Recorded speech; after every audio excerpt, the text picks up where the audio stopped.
La présentation en compétition officielle à Cannes de Wonderstruck, le nouveau film de Todd Haynes avec une Julianne Moore incarnant une star de cinéma adulée, nous a donné envie d'évoquer dans Blow Up toutes ces actrices qui ont un jour incarné une actrice. Avec une précision, nous n'évoquerons pas les tragédiennes de théâtre, comme ici Gena Rowlands dans Opening Night, histoire de circonscrire un corpus déjà très large. Car Cate Blanchett en Katharine Hepburn dans Aviator, Michelle Williams en Marilyn dans My Week with Marilyn, Nicole Kidman de dos en Grace Kelly dans Grace de Monaco, Scarlett Johansson en Janet Leigh dans Hitchcock, Laetitia Casta en Brigitte Bardot dans Gainsbourg, Maggie Cheung en Musidora dans Irma Vep, ou Faye Dunaway en John Crawford pas facile avec sa fille dans Maman très chère. Go to your room until I come for you. Bref, des actrices ayant incarné des actrices, il y en a beaucoup dans l'histoire du cinéma, de quoi bien évidemment faire un petit point sur la question. Avec, pour commencer, en guise de prolongement, de nombreuses actrices qui ont joué leur propre rôle.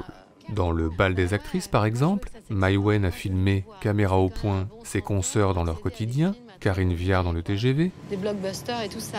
Marina Foïs au salon de coiffure. Alors, qui a la plus grosse touffe de cheveux du cinéma français? Catherine Deneuve.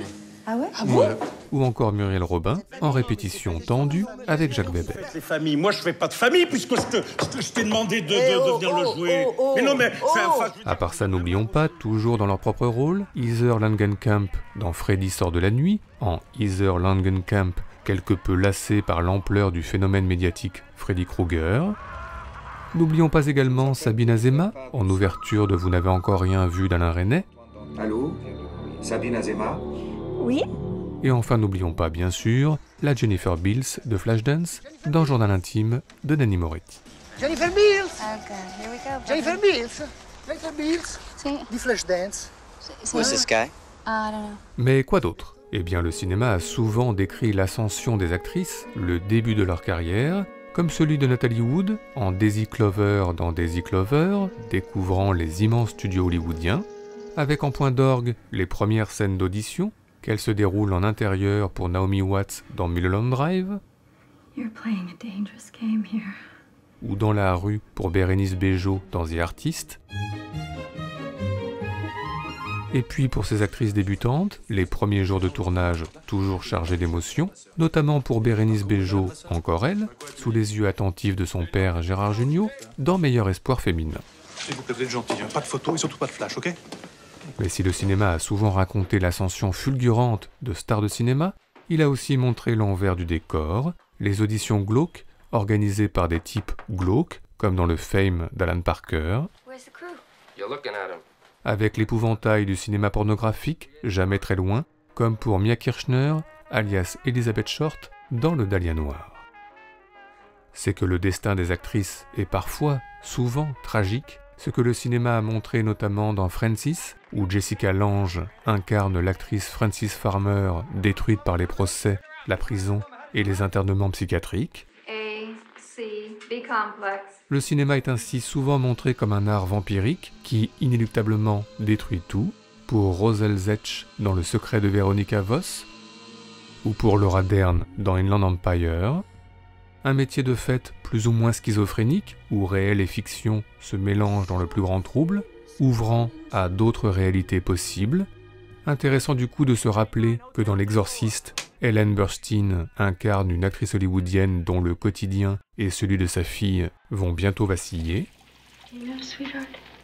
Intéressant également de se rappeler que dans le récent Valley of Love, Isabelle Huppert incarne une actrice endeuillée, perdue entre rêve et réalité, et bientôt visitée par un fantôme intime. Qu'est-ce qui s'est passé?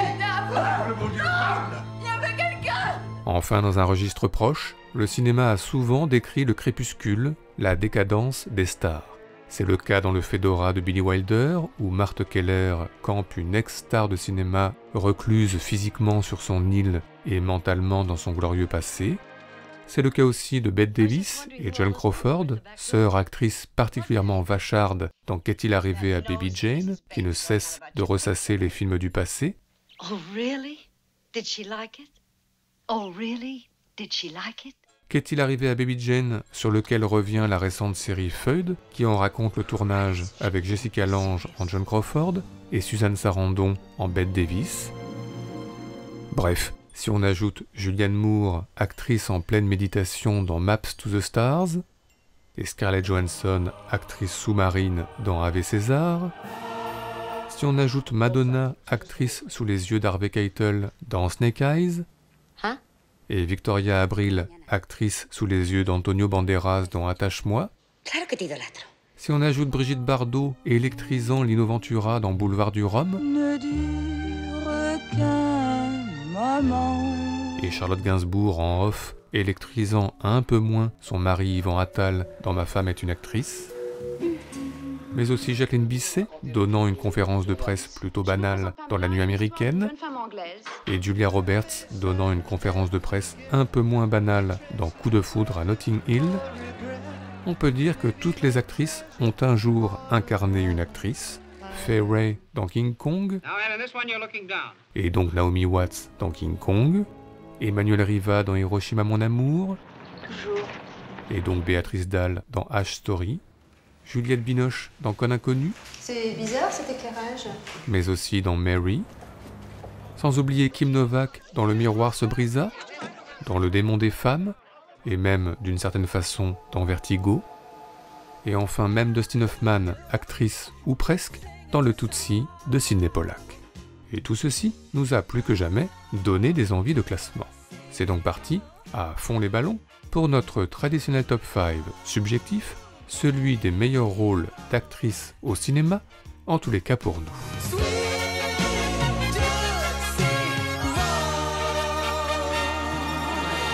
Notre numéro 5, commençons par le classique des classiques, l'ouverture de L'importance est d'aimer d'Andrei Zulawski, avec une Romy Schneider, comédienne en mauvaise posture. Non, pas de photo, s'il vous plaît.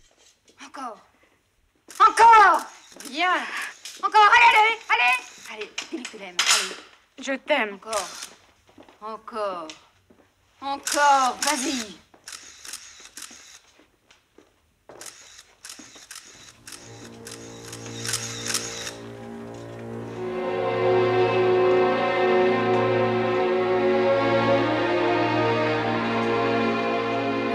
Ne faites pas de photos, s'il vous plaît.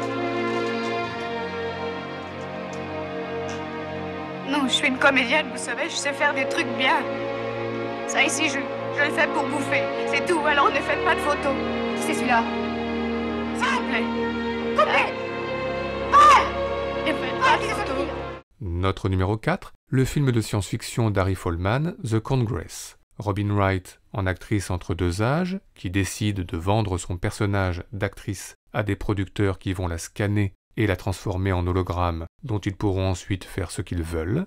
Une Robin Wright qui doit du coup, sous les yeux de son agent Harvey Keitel, donner tout ce qu'elle a, tout ce qui lui reste, lors d'une séance de scan, comme l'ultime scène de sa carrière. You were perfect for me. As lovely as an angel, and with the worst defect an actress can have. Fear. Such fear. Real terror. Terror that stands in the way of every desire. Panic attacks before every critical meeting. Paralysis when faced with truly great roles. And I was there to help you. I was the inner demon that lived off your fears and made a living off your weakness. Notre numéro 3, on l'oublie parfois, mais Jeanne Moreau a eu une petite expérience hollywoodienne. Cela se passe dans Le dernier nabab d'Elia Kazan, une performance de diva très bitchy, face à Tony Curtis en comédien et Dana Andrews en réalisateur, dont on ne se lasse décidément pas. That was really very good indeed. You think so? It was absolutely terrific. It was really wonderful. It was shit. There we go again, Billy. Listen, Dee Dee, I have to tell you, it was exquisite. It was fake. It was false. Didn't you notice?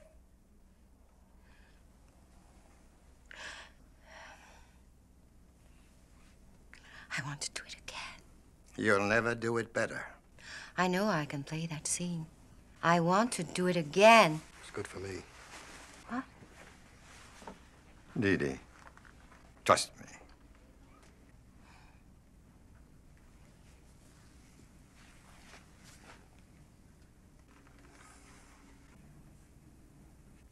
Thank you. I'm ready.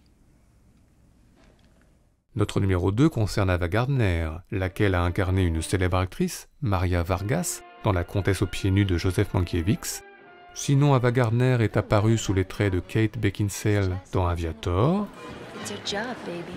Enfin, Ava Gardner est le sujet du court-métrage de Xavier Giannoli, L'Interview, avec Mathieu Amalric en journaliste qui prend le train pour Londres pour aller interviewer la star, puis qui répète sur le ferry. Robert Siodmak. Robert Siodmak. Siodmak. Et enfin qui rencontre Ava Gardner, enfin presque. Yes. Hello, it's Julien Bernardini. I believe we have an appointment. Yes, I was expecting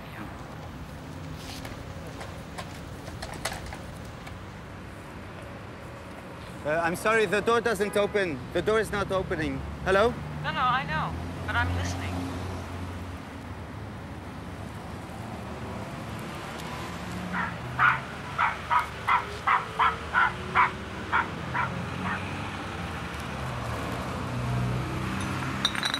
Be careful of the bottles. Did you break them? Sorry, they are fine.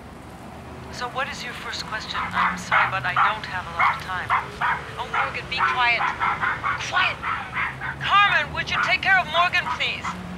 Enfin, notre numéro 1 est L'évidence de l'évidence, Sunset Boulevard de Billy Wilder, que nous avons eu bien du mal à ne pas citer dans notre introduction.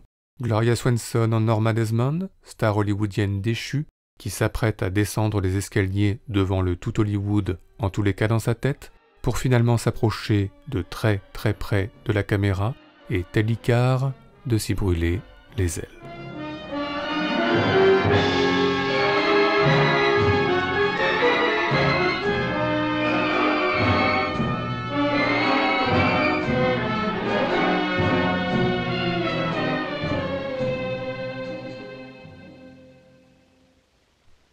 I can't go on with the scene. I'm too happy. Mr. DeMille, do you mind if I say a few words? Thank you. I just want to tell you all how happy I am to be back in the studio, making a picture again.